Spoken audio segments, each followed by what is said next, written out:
Bonjour, je suis Rachid Zarwali, je suis un indépendant et je suis l'un des co-organisateurs de la conférence DevOps Rex. Souvent, ce qu'on va essayer de mettre en avant, c'est la collaboration entre les équipes. Et ce qu'on va aller chercher, c'est mettre autour de la table toutes les équipes qui participent à un projet de développement logiciel, par exemple. Au-delà de ça, une fois qu'on a mis en place cette démarche de collaboration, on va mettre en place un certain nombre d'outils qui viennent après. Et ces outils sont là pour aller garantir la stabilité, la reproductibilité et la sécurité de tout ce qui sera développé. Pour faire simple, dans le jargon, on utilise ce qu'on appelle, en anglais c'est ce qu'on appelle des SSDLC, Secure Software Development Lifecycle Management.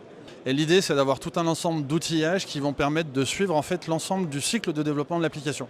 Donc le build, aller scanner pour des vulnérabilités, aller vérifier que les tests d'intégration sont bien respectés, vérifier que l'application fait bien son boulot. Et typiquement dans le monde de l'IoT, ça devient super important puisque il y a beaucoup de contraintes, parfois de ressources, de sécurité. On est souvent aussi sur du matériel assez spécifique. Donc il y a beaucoup d'attention à avoir sur la partie logicielle et sur la façon dont on développe ce logiciel. Et dans cette optique-là, la culture DevOps aide beaucoup puisque du coup on met tous les participants du projet autour de la table. C'est un peu l'idée. Puisque c'est souvent très très lié au matériel sur lequel on va le déployer ou sur les infrastructures ou le cloud provider, comme on aime bien le dire, avec lequel on va travailler. L'idée de ces chaînes d'intégration continue, c'est un des premiers paliers, je veux dire comme ça, un des premiers steps pour justement travailler sur cette obsolescence. L'idée c'est quoi? C'est d'être dans une chaîne d'intégration qui va aller tester toutes les évolutions logicielles sur un certain nombre par exemple de matériel, de logiciels et de fournisseurs de services.